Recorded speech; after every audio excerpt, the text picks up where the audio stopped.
آج ہم لم کو دیکھتے ہیں کہ لم جب جملہ میں جب کسی فعل پر آتا ہے تو وہ کیا فرق ڈالتا ہے، کس طریقے سے اس کا ترجمہ کیا جاتا ہے۔ جب لم آئے گا تو فعل مضارع کے اوپر یہ لفظ آتا ہے تو کیا ہوتا ہے، پہلا اس 3 طرح سے یہ لم جو ہے وہ کام کرتا ہے۔ ایک کہ فعل مضارع کو مجزوم کر دے گا،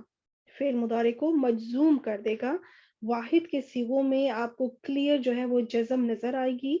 جبکہ مثنیٰ اور جمع کے صیغوں میں جو نون آتا ہے وہ نون ڈراپ ہو جائے گا، سوائے نون تانیث کے جو مونس کے لیے جو نون استعمال ہوتا ہے وہ نون نہیں ڈراپ ہوگا، لیکن باقی نون جو ہے وہ ڈراپ ہو جائیں گے۔ تو لم کیا کرتا ہے کہ فعل مضارع کو مجزوم کر دیتا ہے، ایک عمل اس کا یہ ہے، اور اس کا دوسرا عمل یہ ہے کہ فعل مضارع کا ترجمہ ماضی میں کیا جائے گا، فعل مضارع کا ترجمہ ماضی میں کیا جائے گا،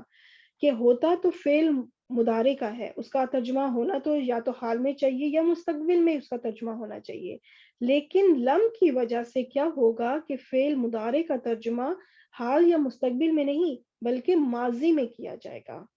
ٹھیک، تو اس کا ایک تیسرا کام بھی ہے کہ لم جو ہے وہ تیسرا کام کیا کرتا ہے، زوردار نفی کا مفہوم پیدا کرتا ہے، زوردار نفی کا مفہوم دے گا وہ اس لفظ میں، اس جملے میں، کہ اب آپ نے ذہن میں رکھنا ہے کہ جب لم فعل مضارع سے پہلے آتا ہے تو وہ 3 کام کرتا ہے۔ ایک کہ فعل مضارع کو مجزوم کر دے گا، جزم کر دے گا، اور دوسرا کہ وہ فعل مضارع کا ترجمہ ماضی میں لے جائے گا، اور تیسرا کہ وہ اس کا جو ترجمہ کرے گا وہ نفی میں دے گا، زوردار نفی کا معنی کا مفہوم دے گا۔ اس طریقے سے لام کے یہ 3 کام ہوتے ہیں۔